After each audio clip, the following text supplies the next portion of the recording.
You like my fist bump emoji or fist emoji or punch emoji? What do you call that? I was going to say fist bump, but if you're punching, that has a whole different meaning to it. Yeah, you're right. I should start using that as the punch emoji. And people think you're face bumping, and you go, no, I am punching you. Yeah. I'll never fill them in that I'm punching them. I'll just know in my head. You'll just know. I'm punch emoji-ing you. Yeah. Punching you. Punch emoji-ing you. I mean, if you start using those in your professional email. Yeah, I don't really have too many emoji in my email. Smiley face, maybe? Yeah. I do winky face a lot. Oh, it seems a bit informal for the workplace, but okay, Kate. Well, with the tone of the email, it's never like, hey, I'd like a raise, winky face. Or it's not, hey, stop microwaving tuna, winky face. You know. If you'll microwave tuna? People do. I don't. I guess you have a tuna melt. Is that tuna casserole? Yeah. Yeah, tuna's no good. I don't like tuna in general. Oh, I like tuna. Well, somebody drains their tuna in the break room sink and then doesn't bother rinsing the rest of the tuna slime away. There's tuna remnants left over. There's like a tuna snail that goes in there. Ew. Yeah. I typically, you probably haven't seen it. I always try to, I'm like, ugh, wash it away. Tuna Trail. Yeah. I don't know how I've missed that. I'm kind of feeling pretty lucky about it. I always use the sink to fill up my my drink. I don't like drinking cold water during the show. You know, it constricts the vocal cords, Kate, so I keep the water out of the tap. And then many times warm, yeah. Okay. I try not to waste water. I don't want to run the water until it gets hot because it takes a bit for the hot water to make it from our hot water heater to the break room. But if someone's already primed the pump, then yeah, I'll take that hot water. Thanks. I'll take it. Yeah. And in the interim, wash away some tuna slime that someone else left there. Now, see, I like tuna, but there's something about, like, if it's somebody else's Tuna Trail, it's gross.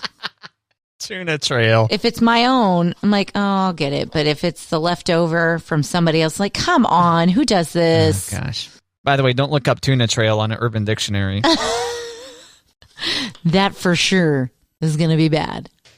Much worse than Paula Deen. What was it? Corn casserole? Corn casserole. Or was it cheesy corn casserole? I don't know. Maybe Paula Deen's cheesy corn casserole. Either way, both those are not things you want to learn about on Urban Dictionary. No, thank you. Opt for the Pinterest explanation. Right. Almost always. Almost always. If given the choice of looking something up on Pinterest versus looking it up on Urban Dictionary, especially at work. Especially on work-owned computers. Yeah, Pinterest. Yeah. Oh, Pinterest. Oh, Urban Dictionary. But once again, that's one of the beautiful things about working in radio, Kate, is that we can blame so much on show prep. Yeah, I was doing research. I had to go to Urban Dictionary to look up what Paula Deen corn casserole was. Cheesy corn casserole. The listeners need to know. Cheesy corn casserole, sorry. I feel like there's going to be a difference between cheesy corn casserole and corn casserole. Oh, yeah. And yes, cheesy corn casserole would definitely be the filthier of the two, for sure. Right. Dirty, dirty, dirty Urban Dictionary. Oh, Paula Deen. Good old Paula. What happened to Paula Deen? Is she, I know what happened to her and why she went away initially. I was going to say, still racist? I don't know. Has she reappeared? Has she? Because it's been a long time. I don't think so. It has been a long time. Yeah, she's been in racist timeout for like 10 years now. I mean, did she do Dancing with the Stars, though? Paula Deen, Wikipedia. Great. Let's see. Early life, restaurants, books and magazines, Food Network, personal life, other work, awards and honors, criticism. Well, criticism one is use of sugar in recipes, Kate. Sugar, I was going to say use of butter. Use of butter in recipes. Followed by racial slur controversy, followed by I Love Lucy controversy. Oh, what's that about? And July 2015. Okay, so this is since she had the racial slur controversy. Racial slur was 2013.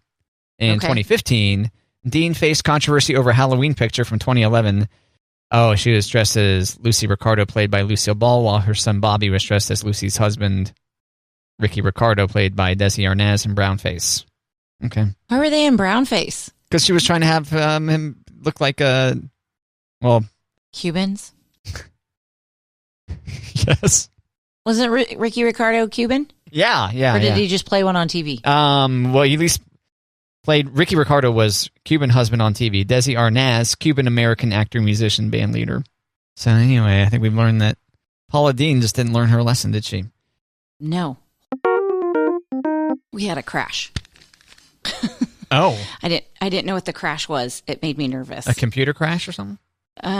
Like a physical crash. Okay. What was it? But Elliot, I'm going to send you a picture of her workstation, and then you're going to go, how did it not crash?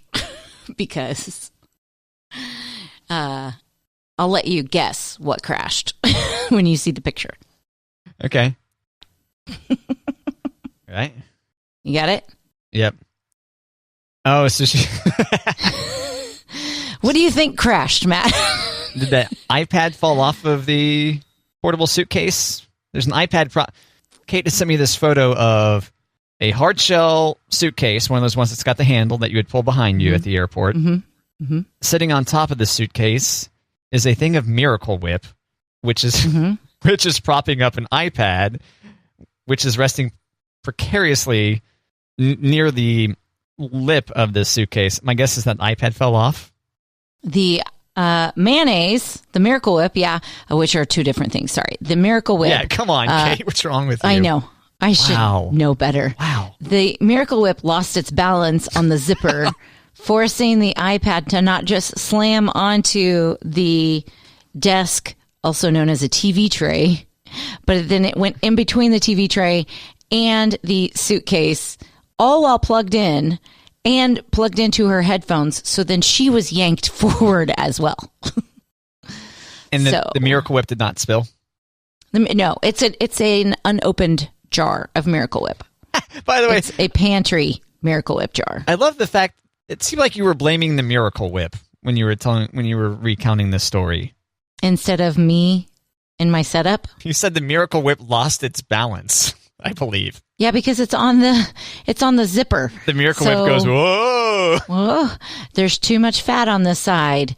Yeah, no, I think when I set the Miracle Whip down on the zipper, maybe I didn't have it as secure as I thought. This is your Educate from Home setup? This is our remote learning setup, yep. I would have guessed Elliot came up with that setup, but...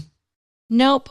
That would be me, because I needed something, and then here's Finley's setup. I'll send you that one. Of which I had to...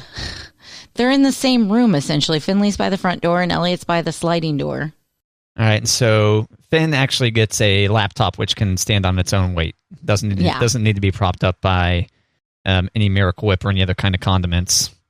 Right, but Finley has a towel hanging over the pantry so she doesn't get distracted by snacks. Oh, yeah. Not even that hot sauce isn't grabbing her attention? No, she's now taking shots of buffalo sauce. What is that hot sauce? What is that? Red hot? What's it?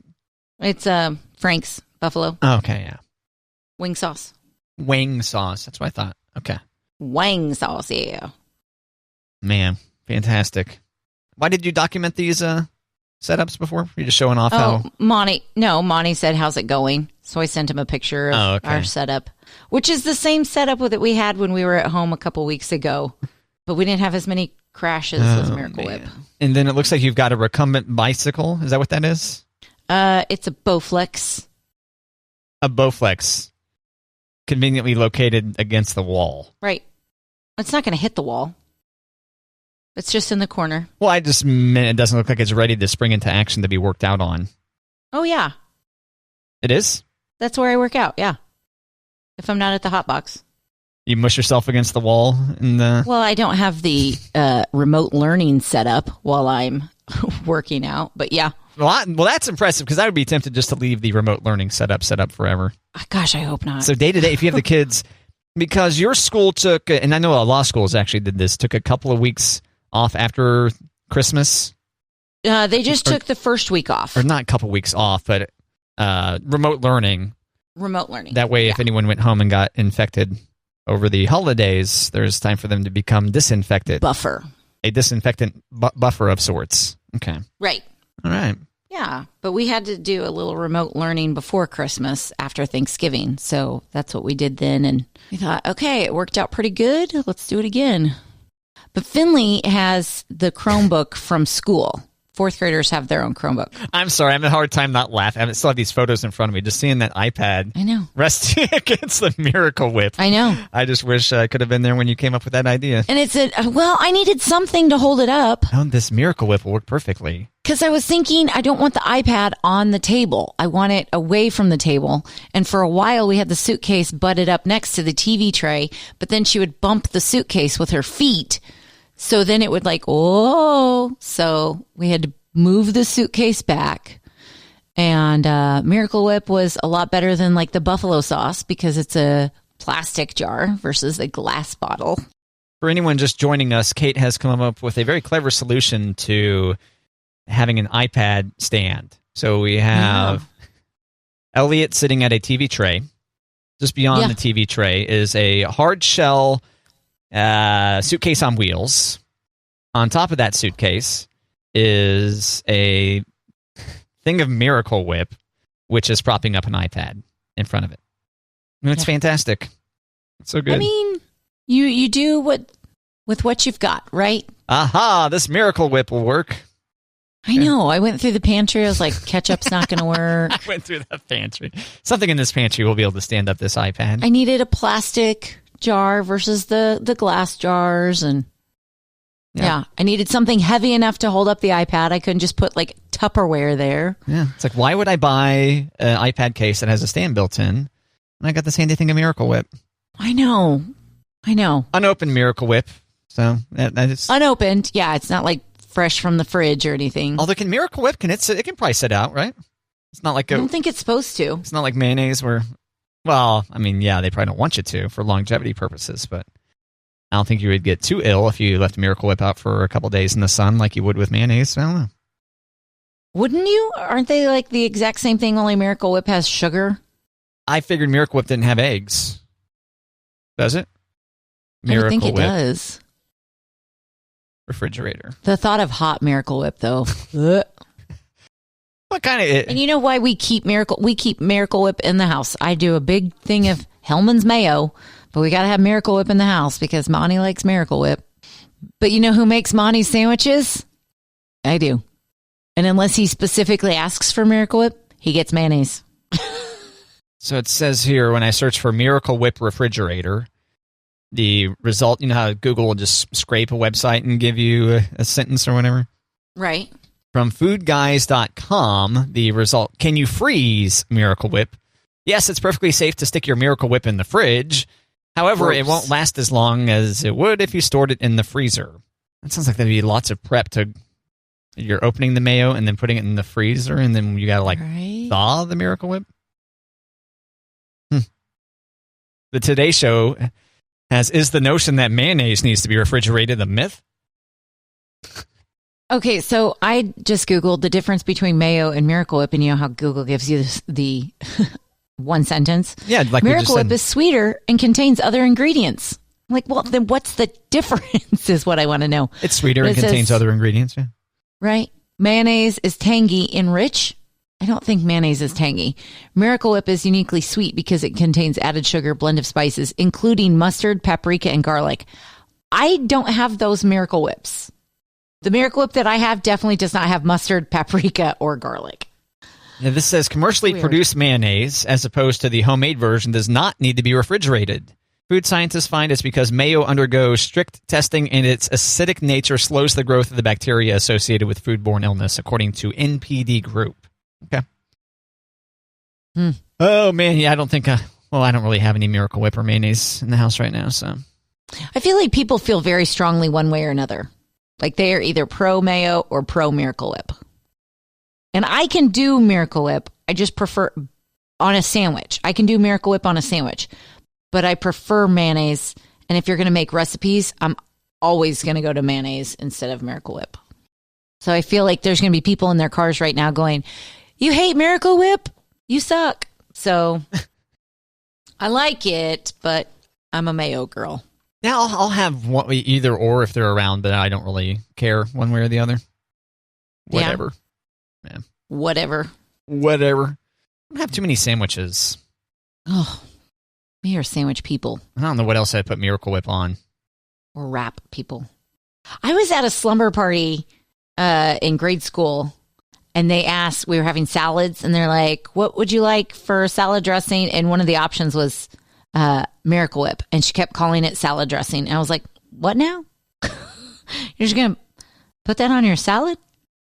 I mean, I went with Italian, but I was just shocked that people put Miracle Whip and call it dressing on their salad. But I think, doesn't it say dressing on the bottle, on the jar? It might. I'm fairly certain that it is at least part of some recipes. I mean, I know you use mayo to make ranch. I know that. But I just can't imagine like taking a jar of Miracle Whip and like a heaping spoon and throwing it on a bed of greens and vegetables. Maybe people feel that way about ranch too because it's mayo and buttermilk. On Miracle Whip's label, it says, well, first off, 1933, the year on there. Established in 1993. That's not the sell-by date or the born-on date. Miracle Whip. Thank you. The one-of-a-kind taste of creamy mayo and tangy dressing. How about that? Interesting. They've got lots of angles of this. I ended up at Instacart is where I didn't realize they rotated the product so much on Instacart. Well, looky there. You can see all of the label. And you can see the top of the jar, too. Okay. There you go. Well, water, soybean oil, high fructose corn syrup. Who would have thought? Vinegar, modified cornstarch, eggs. Okay. Salt, natural flavor, mustard, flour, potassium sorbate as a preservative, paprika, spice, dried garlic. Contains egg. So, Okay, so it does have egg in there. Oh, man, we learned so much on this show. I know. Maybe I should start making my own mayo instead of buying mayo. Doesn't look too hard. I'm surprised that you're not already doing that. Just because of your Hellman's does a really good job. Just because of your homemade ranch. Yeah, maybe I should make homemade mayo to make homemade ranch. Yeah. Raw egg yolk, lemon juice, Dijon mustard, olive oil, salt, and black pepper. See, those have things in it that I don't like. I don't want that in my mayo. But it's probably already in your mayo. But wouldn't you see the black pepper in the mayo because it's white? Yeah, maybe. Yeah. Dijon mustard. Thanks, but no thanks. Okay. Blind taste test. Kate, we need to have a blind taste test on the show. Can Kate figure out homemade mayo from homemade mayo versus regular mayo? Hellman's versus Miracle Whip? Oh, I could definitely tell the difference between Miracle Whip and mayo. I have a very sophisticated palate. What would you have to eat this on for the taste test? Turkey sandwich or something? Yeah, turkey. Bologna. No, Monty would be the bologna guy. Because he's full of it. He's full of bologna. So stupid. I know. Oh, I couldn't stop, Kate. I couldn't stop. It all comes back. Full circle bologna. Yeah. Circle of bologna. Simba. Not to be confused with the bologna round. Everything the light touches, Simba. The antelope become the bologna. And then we eat the bologna. And then we die and become the grass. Then the grass becomes bologna. Circle of life. Stay out of that dark place. Stay away from the dark. Ah! Ow, my back. Thanks, Mufasa. Thanks. Yeah, pretty good Mufasa impersonation, huh? Yeah. Watch out, James Earl Jones. Remember. I just immediately want to go into Darth Vader. Luke, I am your father. You deliberately disobeyed me. Matt knows Lion King. And what's worse, you put Nala in danger. I think you got too excited on that one. Yeah, well, I was getting excited about just Lion King, the movie, and I lost the feeling of the scene. Sorry. Have you seen the live action Lion King yet? Mufasa was not pleased when he was delivering that line. Yeah, I did see the quote live action version. Yeah, I saw that on Disney Plus. So they still had James Earl Jones. Mm-hmm. Yeah, we haven't seen it yet. You haven't seen it yet? No. Oh, okay. Finley thinks it's going to be too scary. But you guys have seen the original, right? Oh, yeah. Yeah. Okay. But she also doesn't like to revisit that. So I think Finley has seen Lion King like once. So I prefer the original, but that came out when Yeah. I was 12 or something. yeah, Is that right? Okay. I bawled like a baby in the theater. I did not openly weep in the theater. No. No, I did see it in the theater though. Yeah, it was a great flick. I was affected. I just didn't start weeping in the aisles. I have problem with when parents die in kids' movies. Oh, spoilers, Kate! Come on. Seriously? Oh yeah, you didn't mention who had passed. Okay, so never mind. Right. Never mind. Contains But come spoilers on. for Lion King. My apologies. Yeah, bawled like a baby. But yeah, the new version is basically a shot-for-shot remake, except computer animation that makes the animals more lifelike, minus the part where they can sing and dance and speak. Minus that part. But they do sing and dance, They do, yeah. right? Okay. But if you don't have Jeremy Irons, I don't know what's so the good. point. So good. He's Jeremy so good. Irons actually played, is it Hans Gruber? Is that the name of the guy from Die Hard? Yeah. Alan Rickman's character. Mm-hmm. He played Alan Rickman's character's brother in Die Hard with a Vengeance. Yes. So in the Die Hard universe, Jeremy Irons is Alan Rickman's brother. Now, see, I didn't know they were brothers. I knew he was a bad guy. But I don't know that I've seen Die Hard with a Vengeance. I just knew that Jeremy Irons is a bad guy. Die Hard with a Vengeance is the one with Samuel L. Jackson. Or the first one with Samuel L. Jackson. Maybe there's additional ones with Samuel L. Jackson, but I liked it. I thought it was enjoyable.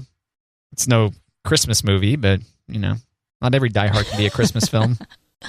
Not every Die Hard is a holiday flick. It's more of a 4th of July movie, maybe. I don't know.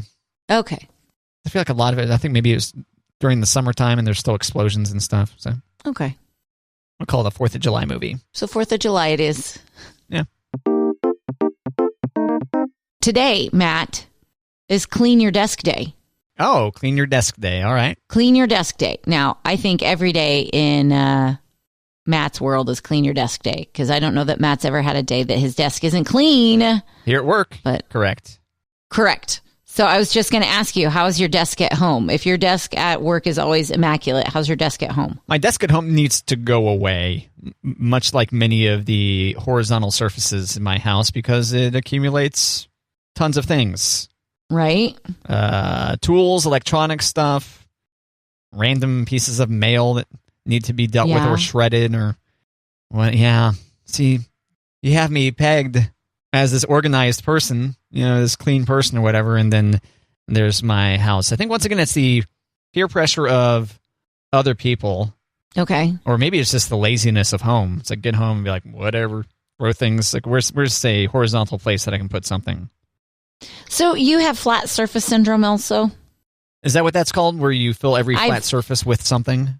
I feel like that's, it could be a real thing, but that's what I've admitted to Monty. It was like, when we have this new kitchen and I'm going to have more counters than I've ever dreamed of, I can't have things on the counters. And he was like, I know, he thought I was kind of lecturing him, and I was like, no, I have flat surface syndrome. There's a flat surface. Let me put down this stack of mail, or here are these papers for school, or So did you coin that phrase yourself? Yeah. I like that. That's good. Okay. Flat surface syndrome. Yeah. Yeah. So one of the things that we don't have in the house is we don't have an office, and we don't have a place to hide those papers or have a desk to put those things on. But I'm thinking maybe in the pantry, I might have just a little space to be like, this is our calendar. This is mail that needs to be dealt with, so that I can shut the door and not have it on the kitchen counter. I don't know. That's one handy things, or that is a handy thing, is to have a place where you can just hide things behind a door. Right. It's one of the nice things about my 3-bedroom house is I can have 2 bedrooms dedicated to things being all over the place with a door shut in between them in the hall. That's exactly right. Yeah. I get it. Like our basement, it's going to be that door that we shut things for a long time, because the basement's not going to be, we are finishing the basement. So when I don't know what to do with things, it's just going to go down to the basement until I have to deal with the basement. Yeah, but you got to walk all the way down to the basement to put things down there. But it's this brand new house. It can't look like just throw things down chaos. the stairs. Just throw papers and mail down the stairs.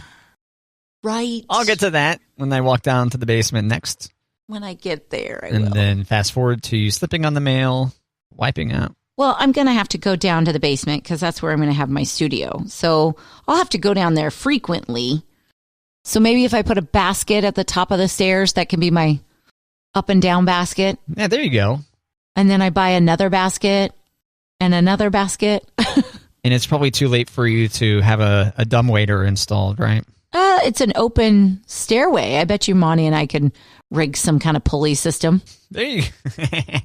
Right? Sounds great. I would like you to mention this to her in all seriousness, like just, straight faced. To the builder or to Monty? To Monty. And that'd be funny Okay. too. You should test both people. Oh, our builder. And see the reactions that you get. What would it take at this point to install a dumbwaiter? Just curious. I want to get things down to the basement without having to walk down there. Too late for a dumbwaiter? What will that take? What will that add to the cost of the project? Monty would probably say, let's just cut a hole in the floor of the closet instead and have a laundry chute. But the laundry's upstairs. I know. Okay, Matt, is your laundry on your main floor? Just have the one floor. I don't have a basement. Okay. Never mind. A house on a slab. House on a slab. House on a slab. So that has been the big, not controversy, but Monty desperately wants laundry in the basement. And he wanted laundry in the basement at our old house. And I was like, nope, because laundry will never make it upstairs to where it belongs. It will always be going down to the laundry room to get dressed as opposed to laundry coming up. It's a great life hack, getting dressed in the laundry room. Right. That's one of my favorite things to do. And people don't want to buy houses without laundry on the main floor. So that's kind of been a hot topic in our marriage the last couple of years. And obviously I win because the laundry's been on the main floor every time. Yeah. So yes, the laundry is on the same floor as all the other rooms in my house. Yeah. And it is convenient. Yeah, I can envision having to go down a bunch of stairs to there. Yeah, that's a good point. Right. Or carrying laundry up or down. Thanks, but no thanks. I mean, you can always throw laundry down. When I was a little kid, laundry was in the basement. And I remember throwing our He-Man down like the laundry chute and stuff, Oh, you even had a laundry chute. Yep. Nice. Pretty sweet. Nice. Would you line up your action figures at the laundry chute and then get your BB gun out and shoot them down there? We did not have a BB gun. Kevin McAllister style? No BB gun allowed in that house. Nope. No Red Ryder. No Red Ryder there. I don't think we... I'll have to ask my parents. Like, hey, did we ever ask you, can we have a BB gun? And you said, no way in H, E double hockey sticks. Not going to do that, no. Well, that's nice that no one gifted you or your brothers a BB gun when you were like 2 or 3. That seems like a gift that would not our be... Our girls. Oh, really? Got gifted. Yeah. Wow. Oh, yeah. Gutsy. Yeah. BB gun. I think Elliot was 3. It stayed in the box. For how long? Forever. So you still have it? Maybe. Oh, figured you would have turned around and sold it or took it back or something like that. Trying to think, Matt. So this was a present to Elliot when she was 3? Yeah. Christmas. Opened in front of everybody. Oh my gosh. Oh, a BB gun. Yeah, that seems like a pretty intense wow. gift for a 3-year-old, yeah. Yeah. And I don't think it was ever returned in case there was the occasion like, hey, get it out. Let's see it. All right, so yeah, Christmas Story when they needed to put on the bunny outfits. Right. I don't know if it's still in storage or if it went away with like the garage sale. I don't know. I feel like I can see it in my closet at our old house up on a shelf. Maybe Monty's got it hidden somewhere and he secretly goes out and BB guns things, I think Monty, I don't know, would that scratch the itch? I think Monty would rather take his own guns out instead of... I was going to say, I thought maybe Monty was a hunter, so... Yeah. Monty would be like, I don't want the BB gun, I want my gun. Yeah. Because those are not here. All right, Kate, so you know I'm a big fan of the wire cutter. Mm-hmm. And I'm not sure if this is a new thing they do or not, but they released a monthly roundup, Wirecutter's 5 most popular picks in December 2020. So their readers clicked on these items more than anything else in the month of December. Okay. And so it's kind of a mixture of seasonal stuff and also in these in-between times type stuff. So their number 1 popular pick was a humidifier. Really? Specifically, the Honeywell HCM350 germ-free cool mist humidifier. Okay. Another catchy name there. Yeah, it's wintertime, Kate. You ever invest in a humidifier before? Yeah. Yes, we have. I'm just trying to think. I don't know where ours is, but ours was a Vicks humidifier. Oh, okay. Was this one that you just used when someone was sick from time to time or something? Yes. Okay, so the idea with this would be to make your house more humid in the winter time, because your skin's less likely to dry out. It keeps your skin more moist and supple. So, do you put it in the living room? Do you put it in the bedroom? Yes, whatever room you want to increase the humidity in, and also a more humid room. And you might be aware of this from summertime. Feels a lot warmer than one that is not so humid. Now, I have invested in a dehumidifier for the house because, it can get pretty humid in there. It can keep you off the AC a little bit, too, at the beginning. Okay. And I've always been tempted. Once upon a time, I had one that was just big enough for, like, a bedroom. And I think I got rid of it because it was kind of cheap. But I think from time to time, maybe I should go ahead and invest this particular one. It's interesting. Their pick at Amazon right now is see all buying options. It's in that mode where you got to click on see all buying options, and then you see Amir's retail outlet has it for $160. That's not too big of an investment, but this thing says for like a medium-sized room kind of deal. But I don't know. Okay. I'm tempted by a humidifier from time to time. Yeah. My skin's fine. My skin seems to stay naturally moist and supple, Kate. But the oh, sorry, I said the trigger word, didn't I? I mean, supple skin. What? I mean, what is non-supple skin? Like flaky and cracking, or I don't. Supple just seemed like the word to say. Okay. At least you didn't go with the opposite of dry. Yeah, supple's right. I just looked it up. Dictionary. Supple, bending and moving easily and gracefully. People tell me all the time, "Oh, you got such graceful skin." Oh, thank you. I was thinking that. I like watching your skin bend gracefully, Matt. Yeah. Gross. Can you imagine if somebody's really like a coworker, Matt? Can you imagine if I really was like not paying attention to anything you say, and I'm just staring at you and like, sorry, just watching your skin move, man. So graceful. So graceful. Because I can imagine saying, Matt, you've got really great skin. That's awesome. What do you do? But I can't imagine like being entranced by someone's skin and being like, I'm sorry, I didn't catch what you were saying. I was looking at your supple skin. Yes. But and if you were thinking about someone that's in their like 70s or 80s or something like that, right? You would say, oh, that skin's not very graceful. Your skin has seen more graceful days, huh? Yeah, but we don't actually say that stuff out loud. No. Because they're our elders and we're supposed to respect them, Kate. Like, I think about skin, and when I see someone with really good skin, I'm like, oh, your skin looks like really glowing, or like you've got the dewy look really well. I will not say like, oh, she's got supple skin, or look how moist her skin looks. Oh, golly. No. I might say he's got real dry skin, but I don't know that I would ever notice, oh, your skin looks so supple. And supple is a much better word for me to stomach than the other one. I love the word supple. It's so good. Oh, gosh. All right, so what about this humidifier idea, though? No? Not going to sign up for that? I wouldn't have clicked on it. So. Okay. What else was clicked on? So the number 2 item was the Mighty Air Purifier, the Kowei Mighty Air Purifier.